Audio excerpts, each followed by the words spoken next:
He said he needed help moving some old equipment into the barn. I followed him without a second thought. He smiled, then locked the door behind me. My own son, my own blood. That was the last time I saw the sun for weeks. The sun rose that morning like it always did, quiet, golden, gentle, but everything else had already begun to unravel. My name is Elias Thorne. I've spent 78 years shaping this land, carving out a life from soil and sun. This farm, it wasn't just home. It was my legacy. My gift to the only person I ever called family, my son Caleb. But that gift and it became the weapon he used to destroy me. Caleb, my only son, was the sun in my sky, the wind in my sails. He was bright, ambitious, even restless. From a young age, he displayed a sharp mind and an even sharper tongue. While I found contentment in the simple rhythms of the land, Caleb yearned for something more, something bigger.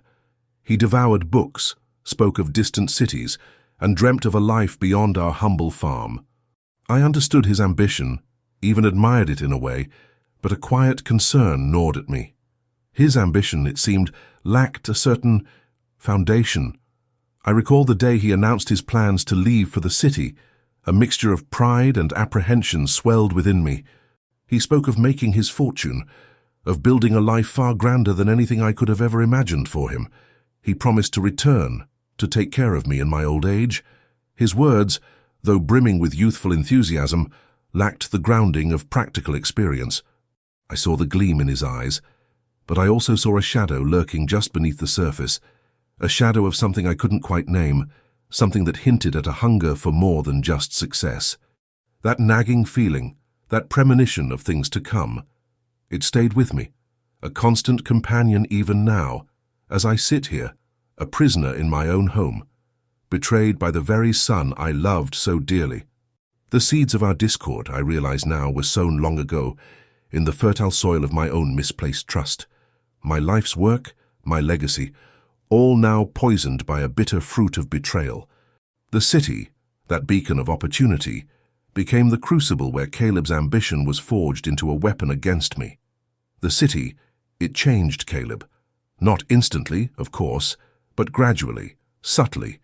His letters became less frequent, the tone shifting from youthful exuberance to a strained urgency. He spoke of business deals, of investments, of opportunities that required capital. He started asking for money, at first small sums, then larger, ever larger amounts. My carefully saved earnings, the fruits of a lifetime's labor, began to dwindle. I tried to reason with him, to offer guidance, to warn him about the pitfalls of unchecked ambition, but my words seemed to fall on deaf ears. Our disagreements extended beyond finances. Caleb, with his city slicker ideas, scoffed at my traditional farming methods. He spoke of efficiency, of modern techniques, of maximizing profits. He saw the farm as a business, a commodity to be exploited, not the nurturing entity I had always known it to be. I tried to explain the rhythm of the land, the delicate balance between nature and human endeavor, but my pleas were met with impatience, even contempt. The land, he claimed, was inefficient, outdated. He wanted to modernize, to mechanize, to transform my beloved farm into something else, something I didn't recognize. I remember one particularly heated argument, late one evening, under the harsh glare of a kerosene lamp.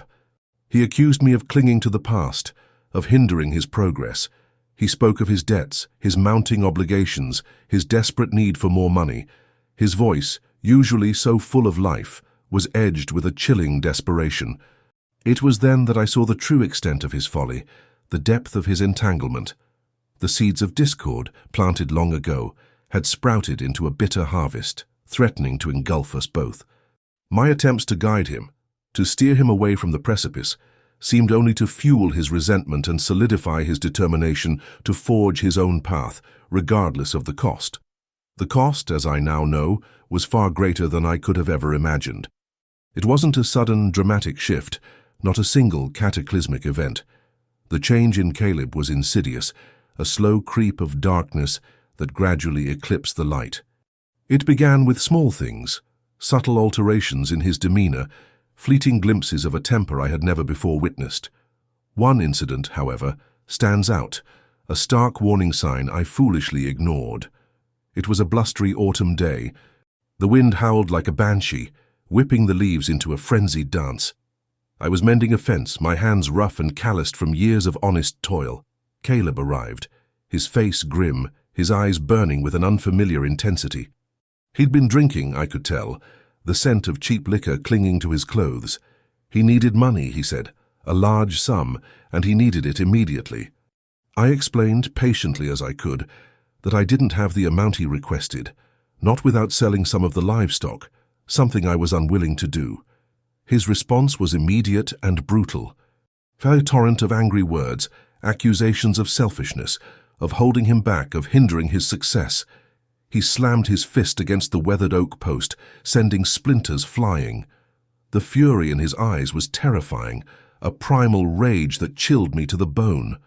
He didn't just want the money, he felt entitled to it. He saw me, his father, not as a source of support, but as an obstacle, a roadblock in his path to wealth and power. For a moment, a terrifying moment, I saw a stranger standing before me, a distorted reflection of the son I knew. The anger in him was raw, uncontrolled, devoid of the restraint and respect he had once shown. He stormed off, leaving me shaken, the wind suddenly feeling colder, more menacing. The incident was over quickly, but the impact lingered, a disquieting premonition hanging heavy in the air. That fury, that uncontrolled rage, that chilling sense of entitlement, it was a glimpse into the abyss, a foreshadowing of the darkness that would soon consume us both. It was the first ominous sign, a tremor before the earthquake that would shatter our lives. The incident with the fence wasn't an isolated event. It was a crack in the foundation, a fissure that slowly widened, allowing the corrosive waters of mistrust to seep into the very heart of our relationship. I tried, God knows I tried, to mend the breach. I wrote letters, pleading with him to reconsider his path, to seek help, to come home. My letters were met with curt, dismissive replies, filled with accusations and justifications, excuses for his behavior, and demands for more money. I visited him in the city, hoping to rekindle the bond we once shared. His apartment, a cramped, dimly lit space, was a far cry from the sprawling fields of our farm. He was surrounded by things, expensive things, yet he seemed empty, hollow, adrift in a sea of superficiality. He was consumed by his debts, his schemes, his relentless pursuit of wealth. He had no time for me, no interest in my concerns, no patience for my attempts at reconciliation. The warmth that once radiated from him had been replaced by a chilling indifference. I offered him a way out, a chance to return to the farm, to start over, to rebuild the life we had almost lost. He rejected my offer with scorn, his words cutting like shards of glass. He claimed I didn't understand his ambitions, that I was holding him back, that I was incapable of comprehending the world he inhabited. My attempts to reach him, to salvage what remained of our relationship, were met with increasing hostility, each rejection chipping away at the last vestiges of my hope. The trust, once a cornerstone of our bond, crumbled into dust, leaving behind a gaping void filled with despair and the bitter taste of betrayal. The man I once knew, my son, my Caleb, was gone, replaced by a stranger consumed by avarice and a relentless pursuit of power. It happened on a cold Huanggrey day, the kind that chills you to the bone. Caleb arrived unexpectedly, his demeanor strangely solicitous, almost apologetic. He spoke of wanting to reconcile, to make amends for his past behavior. He expressed regret for his harsh words, his callous disregard for my feelings. He even brought gifts, small tokens of affection, things he knew I would appreciate. My heart, foolishly, yearned for the reconciliation he promised. The naive hope that flickered within me, a dying ember in the ashes of our broken relationship, was easily fanned into a small flame. He spoke of needing my help. A simple task, he claimed, something he couldn't manage alone. He needed me to sign some documents, he said, some papers related to the farm's finances. He assured me it was nothing sinister, just a formality, a matter of transferring some assets. My trusting nature, my ingrained belief in family loyalty, blinded me to the treachery unfolding before my eyes. I followed him without hesitation, my steps heavy with a misplaced sense of optimism. We went to the old barn, a place I hadn't visited in years. The air hung thick with the scent of dust and decay. He produced the papers, a stack of legal documents dense with unfamiliar jargon. As I began to read, a sense of unease crept over me. It wasn't just the legal language, it was the subtle shift in Caleb's demeanor, the way his eyes glittered with a cold, calculating light. Before I could fully grasp the implications, he acted. With a speed and brutality that shocked me to my core, he secured the barn doors, locking me inside, my own son turning the key. The weight of betrayal crashed down upon me, crushing the last vestiges of hope, leaving me a prisoner in my own home. The barn, once a symbol of my life's work, transformed into my prison, the scene of my son's ultimate act of treachery. The barn was old, older than I was, its timbers bowed and weathered by decades of sun and storm. The wood groaned under the weight of years, a mournful symphony accompanying my despair. Dust motes danced in the scant light filtering through cracks in the aged wood, illuminating the decay that had settled over everything. Cobwebs hung like macabre tapestries, shrouding forgotten tools and rusted machinery. The air was thick with the smell of damp earth and decaying hay, a suffocating blend of smells that clung to the back of my throat. There was no comfort here, no solace, only the stark reality of my confinement. No bed, no chair, just the cold, hard ground for a resting place. No running water, no sanitation, just the gnawing emptiness of isolation. The silence was oppressive, broken only by the occasional creak of the barn's aging frame, the whisper of the wind, and the gnawing emptiness in my stomach. Each tick of the clock, amplified in the stillness, hammered home the agonizing slowness of time. The darkness, even during the day, was profound. The small barred window offered only a sliver of the outside world, a cruel reminder of my freedom lost.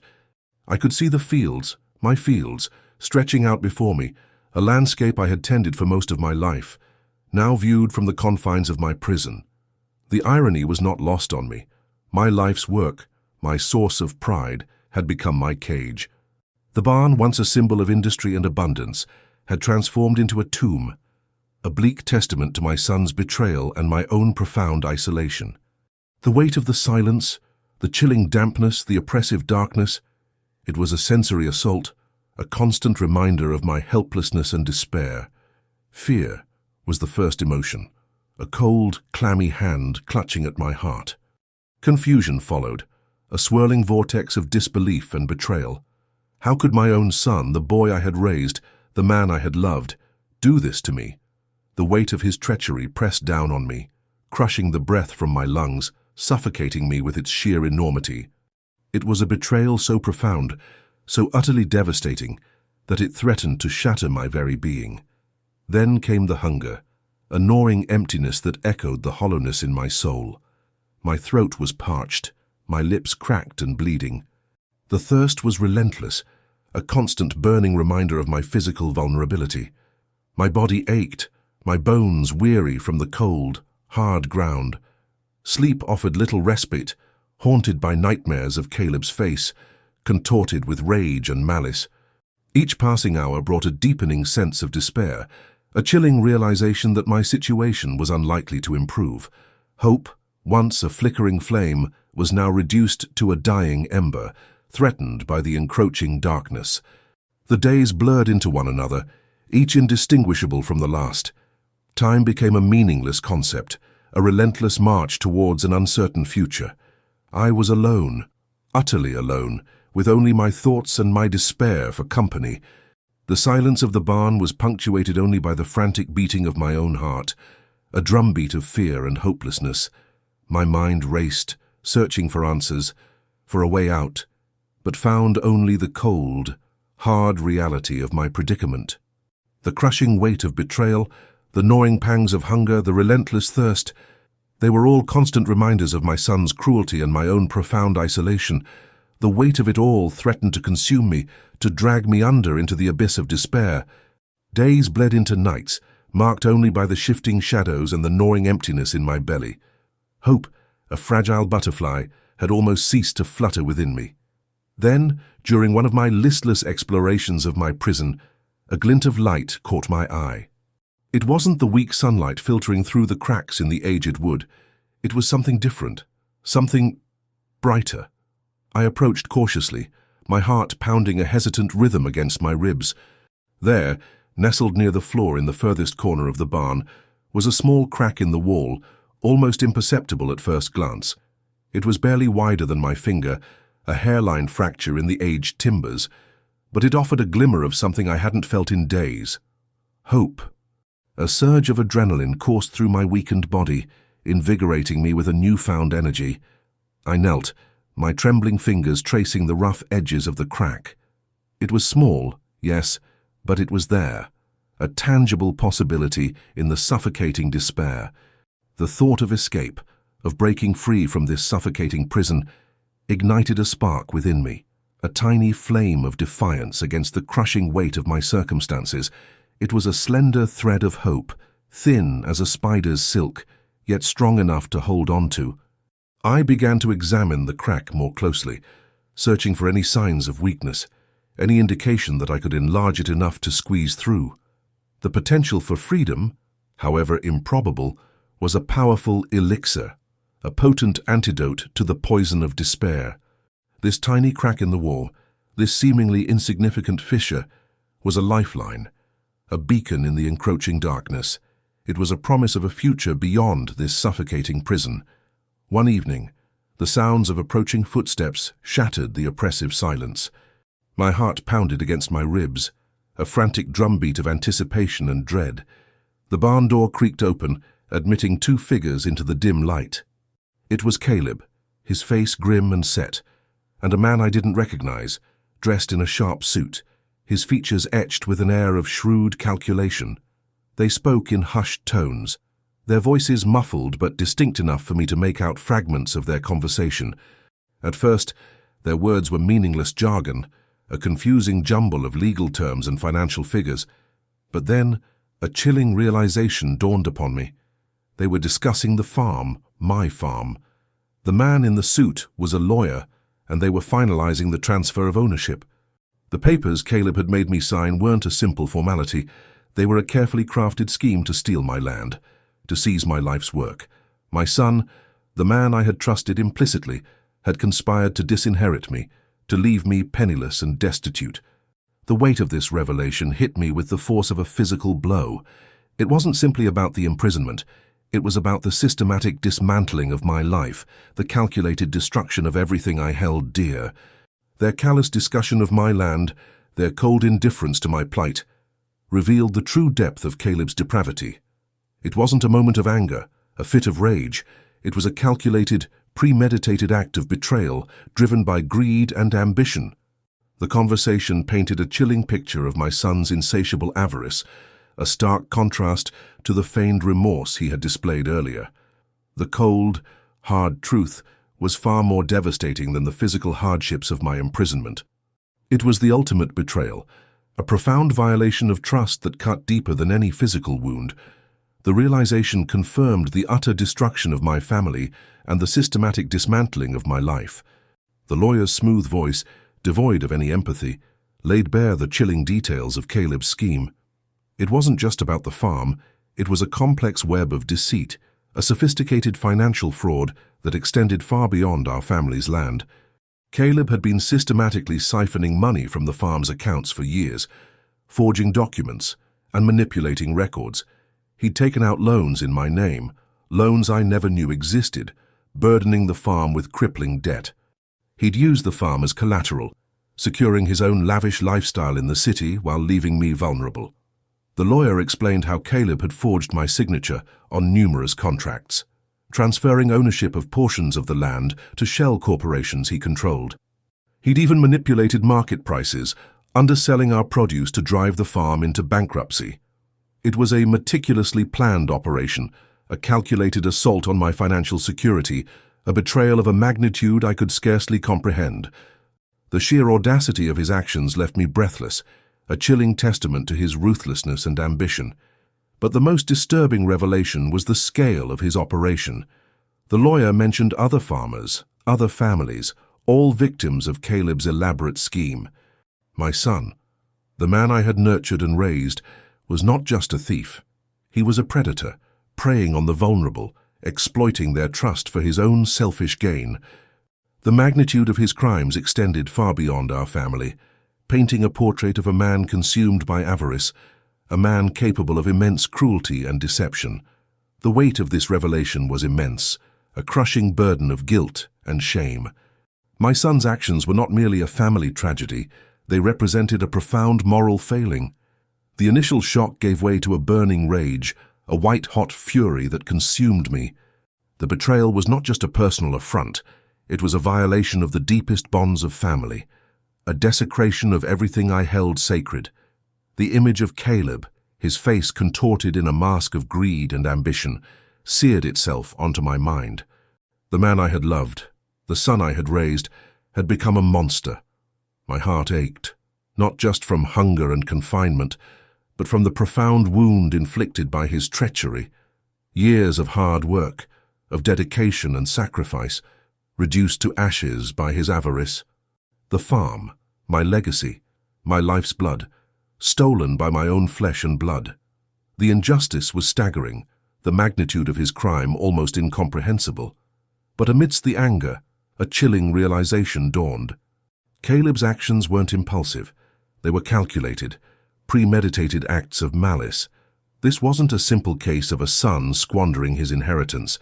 It was a carefully orchestrated scheme, a ruthless pursuit of wealth and power at the expense of others. The weight of this realization was almost unbearable. It wasn't just my suffering, my loss, but the suffering of others, the victims of Caleb's insatiable greed. This wasn't simply a family drama. It was a crime against humanity. And I, his father, had to be the one to bring him to justice. The desire for revenge, once a distant echo, grew louder, stronger, fueled by the fire of righteous indignation. My imprisonment became a crucible, forging a resolve born of betrayal and fueled by the unwavering pursuit of justice. The weight of his sin would not rest solely on his shoulders. I would ensure that he faced the full consequences of his actions. Escape wasn't a mere hope anymore. It was a plan, a meticulously crafted strategy born from necessity and fueled by a burning desire for justice. My years spent on this farm, intimately familiar with every nook and cranny of this old barn, became my greatest asset. The decaying wood, the loose stones, the uneven terrain surrounding the barn, all became pieces in my intricate puzzle of liberation. Days turned into nights as I worked tirelessly, painstakingly widening the crack in the wall. My fingers, raw and bleeding, relentlessly chipped away at the aged timbers, fueled by a potent cocktail of adrenaline and determination. The small, meager tools I'd managed to hoard over the weeks, a loose nail, a shard of broken glass, became instruments of my freedom. Each tiny fragment of wood I removed was a step closer to escaping the suffocating grip of my prison. I studied the moon's cycle, memorizing the shadows it cast, anticipating the times when Caleb's patrols would be less frequent. I listened to the rhythms of the farm, the sounds of the animals, the distant sounds of traffic on the highway, learning to distinguish between the ordinary and the unusual. My senses sharpened, my mind becoming a finely tuned instrument, capable of perceiving the slightest shift in the surrounding environment. The barn, once my prison, became my classroom, my training ground, where I honed my survival instincts and perfected my escape plan. The darkness was my ally, concealing my movements, shrouding my activities in secrecy, allowing me to work uninterrupted, inching closer to freedom with each passing day. My escape wasn't just a physical act, it was a testament to the strength of the human spirit, the unwavering determination to break free from even the most insurmountable constraints. The night of my escape arrived under the cloak of a new moon. The darkness was my shield, the silence my ally. With trembling hands, I squeezed through the widened crack, my body scraping against the rough wood, the pain a mere whisper compared to the burning desire for freedom. I tumbled out into the cool night air, the scent of damp earth and hay filling my lungs. The ground was uneven, littered with debris and loose stones. Each step was a calculated risk, a test of my agility and endurance. The barn loomed behind me, a dark silhouette against the starlit sky, a stark reminder of my recent confinement. My heart pounded in my chest, a frantic drumbeat against the backdrop of the night's stillness. The journey wasn't easy. The terrain was treacherous, the darkness deceptive. I stumbled, I fell, but I rose again, my resolve unbroken. The thought of Caleb, of his callous betrayal, spurred me onward, fueling my determination with every fiber of my being.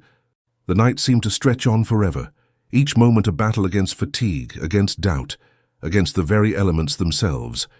The wind howled, a mournful symphony accompanying my arduous journey. Finally, after what felt like an eternity, I reached the edge of the property, the familiar outline of the distant highway, a beacon of hope. My escape was not a triumphant sprint. It was a grueling crawl, a testament to sheer grit and determination. But as I stumbled onto the road, the cool night air washing over my face, I knew I had won. I had escaped not only from physical confinement, but also from the suffocating grasp of despair. My freedom was hard won, a testament to the indomitable spirit that refuses to be broken. The confrontation was inevitable. I found Caleb near the farmhouse, overseeing some men loading equipment onto trucks. He looked up, his face registering a mixture of surprise and fear. The years had etched lines of worry onto his face, but his eyes still held that same chilling glint of ambition, now tinged with guilt. "Father," he stammered, his voice barely a whisper, I can explain." "Explain?" I roared, my voice echoing across the desolate farm. "Explain how you stole my life's work. Explain how you condemned me to a slow, agonizing death in that barn. Explain how you betrayed not only me, but countless others, all for your insatiable greed." He tried to speak, to justify his actions, to offer some pathetic excuse, but his words were lost in the torrent of my righteous anger. His carefully constructed facade of success crumbled, revealing the hollow shell of a man consumed by his own ambition. He spoke of financial pressures, of desperation, of a need to provide for his family. A pitiful attempt to cloak his avarice in the guise of familial responsibility. But I saw through his lies. His desperation was a gilded cage of his own making, built on the ruins of others' lives. His family consisted only of himself and his insatiable greed. His justifications were nothing more than hollow echoes, empty pronouncements meant to absolve him of his guilt. They were the desperate pleas of a man facing the consequences of his own actions. His attempts at reconciliation, his feigned remorse, all part of his manipulative strategy, a desperate attempt to escape the consequences of his heinous crimes. The confrontation wasn't a dialogue, it was a reckoning, a clash between a father's unwavering justice and a son's desperate pleas for forgiveness. And in that moment, I knew there could be no forgiveness, only justice. My confrontation with Caleb wasn't the end. It was merely the beginning. Justice wouldn't be served through mere accusations. It demanded irrefutable proof. My escape was a testament to my resilience, but my fight for justice required meticulous planning and the gathering of undeniable evidence. The first step was securing my own safety. I sought refuge with Martha, an old friend from the neighboring town, a woman known for her quiet strength and unwavering loyalty. She provided me with shelter and support, becoming a crucial ally in my quest for justice. With her help, I began to systematically gather evidence against Caleb. My years spent on the farm had taught me the value of observation and detail. I remembered Caleb's meticulous record-keeping, his obsession with financial documentation. The barn, despite its dilapidated state, held a wealth of incriminating evidence. Receipts, invoices, bank statements, all meticulously hidden but easily retrievable with a keen eye and the right tools. I spent weeks poring over documents, piecing together Caleb's elaborate web of deceit, the fraudulent transactions, the forged signatures, the falsified accounts, all meticulously documented, all irrefutable proof of his crimes. I copied crucial documents, photographing others to ensure I had sufficient evidence to support my accusations. The process was slow, painstaking, but every piece of evidence I uncovered solidified my resolve and fueled my determination. My quest for justice wasn't simply about revenge. It was about exposing the truth, about bringing a ruthless predator to account for his crimes. The evidence I gathered wasn't just for my own satisfaction. It was ammunition in my war against injustice, a testament to my unwavering commitment to exposing Caleb's crimes. With Martha's help, I contacted the authorities. The initial skepticism was palpable. An old man accusing his successful son of elaborate fraud wasn't exactly a commonplace occurrence, but I was prepared. I presented my evidence, the meticulously gathered documents, the photographic proof, the irrefutable details of Caleb's financial machinations. My calm demeanor, my unwavering conviction, slowly chipped away at their initial doubt. The weight of the evidence was undeniable. The detective assigned to the case, a young, sharp woman named Detective Miller, was impressed by the thoroughness of my investigation. She recognized the sophistication of Caleb's scheme, the intricate web of deceit he had woven. My detailed account of my imprisonment, corroborated by the condition of the barn, added another layer of credibility to my claims. The investigation began, a meticulous process of verification and cross-referencing. The authorities uncovered a network of victims far larger than I had initially imagined. Caleb's fraudulent activities extended beyond our family farm, reaching into the wider community, impacting numerous individuals. His carefully crafted image of a successful businessman crumbled under the weight of irrefutable evidence. My initial anger began to give way to a grim satisfaction as the pieces of the puzzle fell into place, revealing the full extent of Caleb's crimes. The legal process was lengthy, filled with procedural delays and legal maneuvering. But with each step, I felt a growing sense of hope, a quiet certainty that justice would prevail. The wheel of justice, slow and deliberate, was finally turning. The day of Caleb's arrest arrived with a strange mixture of anticipation and dread. Detective Miller called early that morning, her voice crisp and professional, informing me that the warrant had been issued. I watched from Martha's window as a police car pulled up to Caleb's imposing city residence, a stark contrast to the humble farm where he'd spent his childhood. I saw him emerge, his face a mask of disbelief, his carefully constructed world crumbling around him.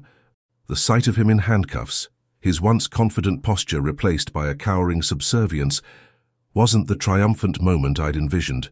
There was a strange emptiness in the victory, a hollow ache in my heart. The arrest wasn't just the culmination of a long battle for justice. It was the final confirmation of a broken bond, the irretrievable loss of a son. Seeing him led away, his face pale and drawn, brought a wave of profound sadness. The anger, the rage that had fueled my pursuit of justice, was replaced by a deep sense of loss. It wasn't just the farm, the land, the legacy that had been stolen. It was the relationship, the connection between father and son, irrevocably severed by greed and betrayal. The man being led away in handcuffs wasn't simply a criminal. He was my son. And the weight of that realization settled upon me like a shroud. The justice I had sought, the retribution I had craved, felt strangely bittersweet, a hollow victory overshadowed by an enduring sense of sorrow. The legal battle ahead was a necessary step, a process that needed to be completed, but the emotional scars remained, a constant reminder of the price of betrayal. The trial was a grueling ordeal. Caleb, initially defiant, eventually crumbled under the weight of the evidence. His lawyer, the same man complicit in his initial fraud, attempted to portray him as a victim of circumstance, a man driven to desperation. But the jury saw through his carefully constructed defense. The mountain of evidence I had painstakingly assembled, combined with the testimonies of other victims, painted a clear picture of a ruthless predator. The verdict came swiftly, guilty on all counts. The courtroom was silent, the tension palpable. Caleb's face, and once filled with arrogance, was now etched with a chilling despair. He didn't look at me, he couldn't. The judge's sentencing was severe, reflecting the magnitude of Caleb's crimes and the suffering he had inflicted. A lengthy prison sentence, coupled with significant financial restitution to his victims, brought a sense of closure, though it couldn't erase the pain. The legal ramifications extended beyond Caleb's punishment. The intricate web of deceit he had woven was unraveled, exposing a network of corruption, that went far beyond his immediate actions. Other individuals involved in his schemes faced their own legal consequences. The aftermath was a slow process of rebuilding, of healing, not just for me, but for the many lives Caleb had touched with his greed and malice. The farm, once a symbol of family and hard work, now stood as a testament to the resilience of the human spirit, a reminder that even in the face of profound betrayal, justice can prevail. And though the scars remained, the victory felt more complete, knowing the wheels of justice had turned, and a dangerous predator had been removed from society. The aftermath wasn't simply about legal ramifications, it was about the shattering of a family. The community, once united by shared history and mutual respect, was now fractured by the revelation of Caleb's crimes. Whispers followed me, not of admiration for my perseverance, but of pity for my shattered family. The social stigma, the unspoken judgments, were a constant burden. Martha, my steadfast companion, was a source of unwavering support, but even her presence couldn't fully alleviate the weight of isolation. The emotional toll was immense. The years of betrayal, the agonizing imprisonment, the subsequent legal battles all took their toll. Sleepless nights were filled with a complex mix of emotions: relief at justice served, sorrow for the lost relationship, and a lingering sense of betrayal. The farm, once a source of pride and livelihood, now carried a heavy weight of painful memories. It was a constant reminder of Caleb's betrayal, the shattered trust, and the irreversible damage inflicted on our family. While justice had been served, the healing process was long and arduous. The family, once bound by shared experiences and mutual affection, now existed in fragments. The silence between us was deafening, punctuated only by the echoes of past arguments and unspoken resentments. It was a painful reality, a constant reminder of the irretrievable loss, not just of a son, but of the family we once were. The community, too, bore the scars of Caleb's actions, the trust broken, the shared history tarnished. The rebuilding process was gradual, a slow and painful journey toward acceptance and healing. The initial shock of Caleb's betrayal was a numbing blow, a sudden plunge into a darkness I never anticipated. The world, once familiar and comforting, was twisted into a grotesque parody of what it once was. Days bled into weeks, weeks into months, each marked by the gnawing despair of my confinement. The cold, damp walls of the barn became a physical manifestation of my emotional state, trapped, isolated, and utterly alone. Then came the anger, a fierce, consuming fire that burned away the numbness. It fueled my escape. It sharpened my resolve. It gave me the strength to fight back. The anger was a necessary weapon, a tool that helped me navigate the labyrinthine complexities of the legal system, the endless paperwork, the frustrating delays. It was the engine that drove me forward, pushing me to unearth the truth and bring Caleb to justice. But even as the anger burned, a deeper sadness lingered, a persistent ache in my heart. The loss of my son wasn't simply the loss of a family member, it was the loss of a dream, a future I had envisioned, a legacy I had hoped to pass on. The anger was a shield, a defense against the overwhelming grief and disappointment. Slowly, painstakingly, the anger began to subside. Replaced by a weary acceptance, the healing process was long and arduous, a gradual shedding of the bitterness and resentment. There were days when the pain was still raw, when the memories of my confinement felt almost unbearable. But with each passing day, the sharpness of the pain dulled, replaced by a quiet understanding. I had fought for justice, and justice had been served. The acceptance wasn't forgiveness, not yet, but a recognition that I had done all that I could, and that the journey toward healing must continue. The future held uncertainty, but it also held the possibility of peace, and that, I realized, was a victory in itself. The physical recovery was slow, a gradual process of healing both body and mind. The confinement in the barn had taken its toll. My body ached, my muscles atrophied, my spirit weary. Martha's care was invaluable, her gentle touch a balm to my battered soul. Simple acts, a warm bath, a comforting meal, the soft murmur of her voice, helped to restore a sense of normalcy, a fragile peace in the midst of the chaos. Physical therapy was grueling but necessary. Each session was a small victory, a testament to my resilience. The slow, deliberate movements, the strengthening exercises, were a metaphor for my emotional recovery. With each step, with each regained ounce of strength, I felt a sense of empowerment, a growing confidence in my ability to rebuild my life. The emotional journey was more challenging. The nightmares persisted, vivid and terrifying, forcing me to confront the horrors of my imprisonment. Therapy helped, providing a safe space to process my trauma, to unravel the tangled threads of anger, grief, and betrayal. Learning to forgive myself, to accept the vulnerability that had led to my capture, was a pivotal step in my healing process. Slowly, I began to reclaim my life. The farm, once a symbol of my son's betrayal, became a project of renewal.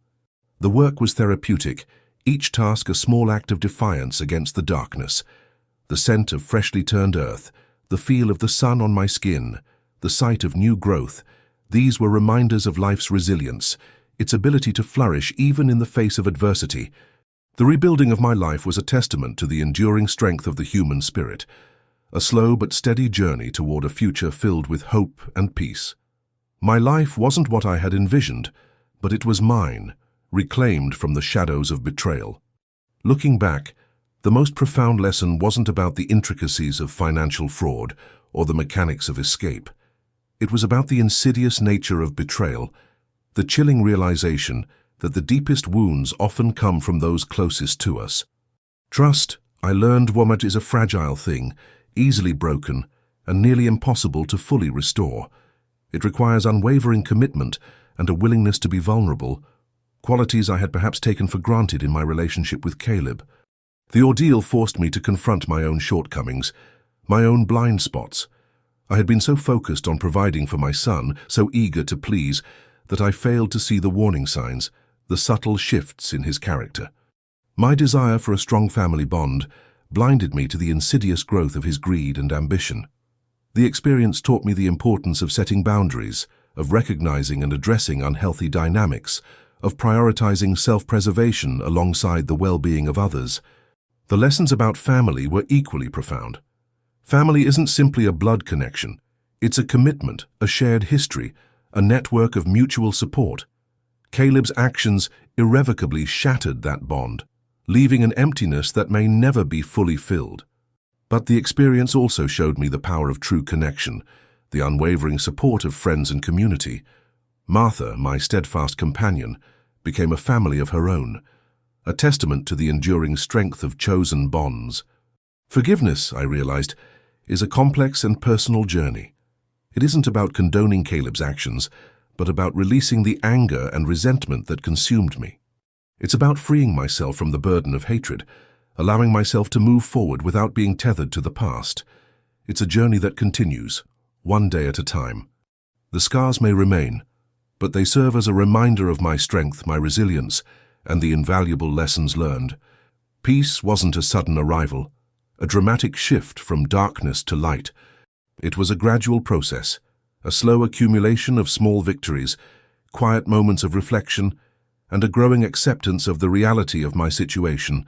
The anger, once a consuming fire, had dwindled to embers, leaving behind a quiet sadness, a profound sense of loss.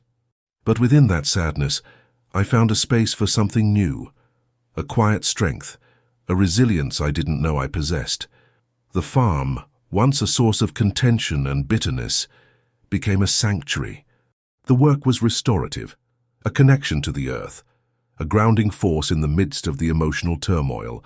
The rhythmic movements of tending the soil, the quiet contemplation of nature, brought a sense of calm, a refuge from the storms that raged within.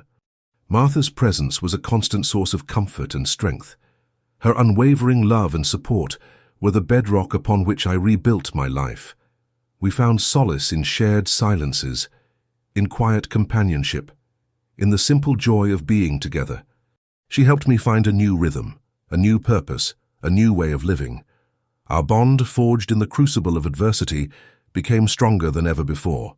The community, too, played a crucial role in my healing. The outpouring of support, the offers of help, the quiet acts of kindness. These were gestures of solidarity, reminders that I was not alone in my struggle. The shared experience of Caleb's betrayal had created a sense of unity, a collective resolve to rebuild and move forward. The scars remained, but they were slowly being healed by the collective strength of a community that refused to be defined by one man's cruelty. Finding peace wasn't about forgetting, but about accepting, adapting, and embracing a future defined by resilience and hope. It was about reclaiming my life and finding a measure of contentment in the quiet moments. Even now, years after Caleb's arrest, the weight of the past remains.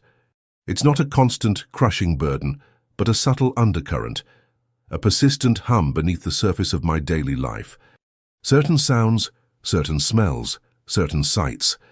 The creak of a barn door, the scent of damp earth, the sight of a figure in the distance can trigger a flood of memories, a visceral re-experiencing of the terror and isolation of my confinement. Sleep, once a refuge, can be a battlefield, when nightmares of the barn, of Caleb's face twisted in a cruel grin, still haunt my dreams. Therapy has helped, but some wounds run deeper than others. The trust I once held so freely has been irrevocably damaged, leaving me with a cautiousness that sometimes feels like a permanent shadow. I find myself scrutinizing people's motives, questioning their intentions, a habit born from the betrayal that shattered my world. The relationship with my son is, of course, gone. There is no forgiveness, not yet. The emptiness remains, a constant reminder of what was lost, of the family that once was. It's a grief that doesn't easily lend itself to simple resolution, a constant dull ache that reminds me that some hurts are enduring. Yet, amidst the lingering shadows, there is also a quiet strength, a resilience that emerged from the depths of despair. The experience has reshaped me, made me more cautious, more discerning, perhaps even wiser. But it hasn't broken me. I am still here, living my life, tending my farm, surrounded by the love and support of Martha and my community. The scars remain, a permanent reminder of the darkness I endured, a testament to the strength I found within myself to overcome it. The weight of the past is still present, but it no longer defines me. It simply informs who I am today. This isn't the life I envisioned. The farm, once a symbol of family and prosperity, now stands as a testament to betrayal and resilience. But it is my farm, rebuilt, replanted, a reflection of my own slow, determined growth. The fields, once barren and neglected, now yield abundant harvests, a symbol of renewal and hope. The barn, that place of imprisonment, remains. It's a stark reminder of the darkness I endured, but it's also a monument to my strength, my ability to overcome adversity. I don't shy away from it. It's a part of my history, a chapter that cannot be erased, but one that no longer holds the power to define me. It stands as a testament to my survival, a silent witness to my journey. My days are filled with the familiar rhythm of farm life, the gentle rise of the sun, the steady work of tending the land, the quiet satisfaction of a job well done. Martha is by my side, a constant source of comfort and companionship, our bond strengthened by the shared experience of hardship and triumph. We've created a new normalcy, a peaceful coexistence in the wake of chaos. The community, once shattered by Caleb's actions, has slowly begun to heal. There's a cautious optimism in the air, a shared understanding of the fragility of life and the importance of cherishing the bonds that bind us together.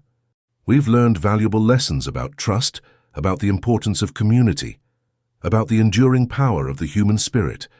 This new beginning isn't about forgetting the past. It's about integrating it into the narrative of my life, acknowledging the pain, the loss, the betrayal, but also celebrating the resilience, the strength, and the unwavering support that carried me through the darkest of times. It's about living, truly living in the present moment, finding joy in the simple things, and embracing the future with a cautious but determined optimism. It is a future built not on resentment, but on acceptance and on hope, and on the quiet strength of a spirit that refused to be broken. My legacy won't be defined by Caleb's actions, but by my response to them. It won't be measured in dollars and cents, in acres of land or bushels of grain, but in the quiet strength of a spirit that refused to be broken. It's a legacy etched not in stone, but in the resilience of the human spirit, in the enduring power of hope, and in the unwavering commitment to rebuilding a life shattered by betrayal. The farm stands as a testament to that resilience. It's more than just a collection of buildings and fields. It's a symbol of my determination, a reflection of my unwavering commitment to life, to the land, and to the community that has embraced me. It's a legacy I will leave behind, a tangible representation of the strength I found within myself to overcome adversity. Family, I've learned, is not simply a bloodline, but a bond forged in shared experiences, in mutual support, and in unwavering commitment. Caleb's actions irrevocably damaged that bond, but they did not destroy it entirely. The love I have for Martha, the support I've received from my community, these are the true foundations of my family.